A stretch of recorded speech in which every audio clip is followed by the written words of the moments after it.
Hello friends, it's Lindsay Satterfield, productivity trainer and coach here on this Friday, a different day for me to come here, but I'm happy to be here. I want to talk to you today about how to make good on your goals because you know the statistics, right? I don't have to tell you these, but I'm going to. You know that people are out there telling you that hello. People are out there telling you that you're going to give up your goals. And when are you going to give up your goals? It used to be by the second week in February, but that's actually a long time. Now it's moved up to January 19th. So you have 4 days, 4 good days left. We want to change that narrative because the reason that people give up their goals, I think, is because often there isn't the architecture or the structure to support them in moving towards their goals. There's a whole different thing between identifying a goal and actually taking action against it. Cheryl, hi! And actually taking action against it. And so I want to talk to you today about the structure you want to put in place. It's super simple to start making progress on your goals. The first thing is, do you have goals?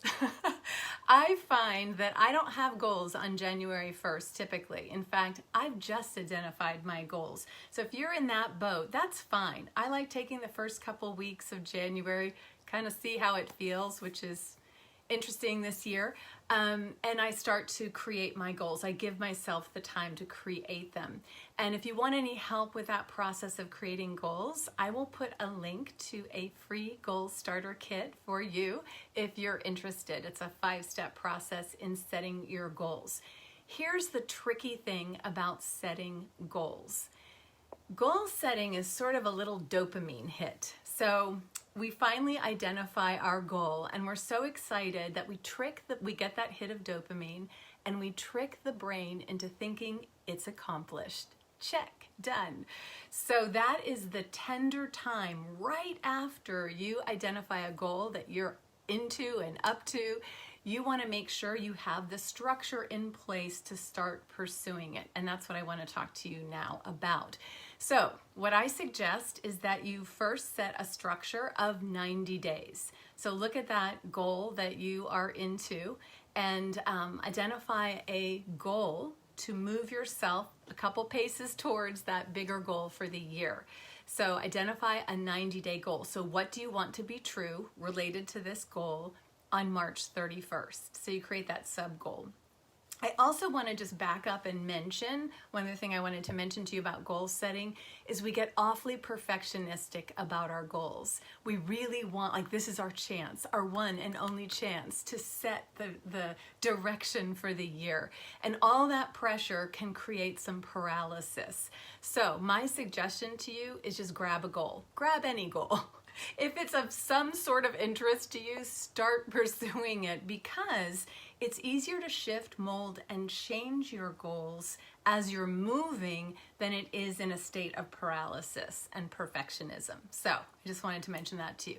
Back to our 90 days. So we have our 90-day goals. So now I'm not even really that much concerned about my year-long goals. I'm really more focused at that closer focal length of 90 days. And then I'm going to work in 2-week sprints. So identify a goal, like where do I want to be in 2 weeks? And of course, then I'd be working in a week. So where do I need to be in that 2-week sprint after week 1 and then week 2? And then each day. And I identify my sort of finish line, my goal for the day, each day or the day before each day. So it's not like I'm plotting out 2 weeks each day. Because life is a little bit messy, so I kind of know where I'm headed and I make adjustments as I go along. So I'm working in 90 days, 2 weeks, 1 week, 1 day.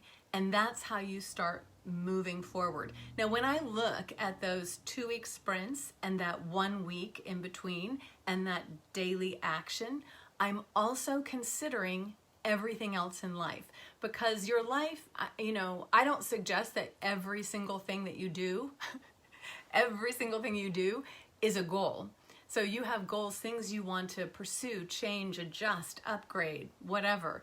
And then you have a lot of other life, right? And so those things your goal getting needs to fit into the context of your life. So when you're planning those sprints, you're considering all the things you need to accomplish by the end of the 2 weeks. You just want to make sure that your goal, your 90-day goal, is getting considered in that, if that makes sense. Okay, so that's the kind of architecture that gives you support, that gives you these different focal lengths to pursue that aren't so far out there. You know, a year from now, particularly in January, can feel kind of unreal, and you can kind of feel like, well, I have time. So when you pull in the focal length, you're able to make progress and make action or take action. The other suggestion that I have to beat the statistics around giving up your goals by January 19th is to identify a lead action for each of your goals. What is a lead action? A lead action is a habit, basically. It's what action, like thinking about this goal, what action if I took consistently over time, as in typically every day, which I'll tell you about in a second, consistently over time would likely lead me in the direction of that goal.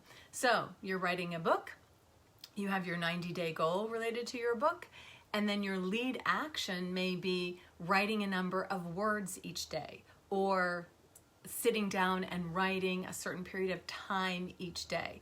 That there's a good likelihood if I pursue that habit that it's going to help me make progress towards my goals. And here's the thing, why are we breaking this up into these small actions, into these lead actions? Because humans love progress. We are built for progress. So it's the dopamine of action, right? So I take a little action, I can see it's a step forward, and that gives me this sense of control and meaning. So we've talked about that related to motivation.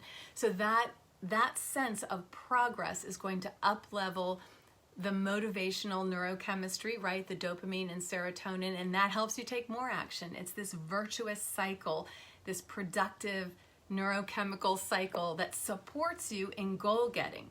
When we just have our goal and are wishing, like, I probably should do something about this goal, what we really start to focus on is the gap where we haven't achieved anything, what we haven't done. And that has the opposite effect. It starts to deplete us of the motivation for our goal. So those are my suggestions for you, is to create a structure, create the architecture for goal achievement. Don't just leave that goal at the end of the year sitting there, and identify a lead action that you can take consistently over time to lead you to your goal. And I want to see if there's anything else I want to tell you. Start super small on that lead action. Don't be too ambitious. Smaller is better. And when building habits, and truly, goal achievement is underneath that. If you pulled back that goal achievement, you will see someone who has habits related to it. It's just a habit. So when you're building a habit, that's also, you want to pay attention to that, because that is the initial starting of a habit is what's hard. Once it's a habit, once it's automated, it isn't hard anymore. So what you want to do is start with consistency. Start with the smallest, make it so easy. Just 20 minutes at your desk for that book. And you can build volume over time. What you want to build first is consistency.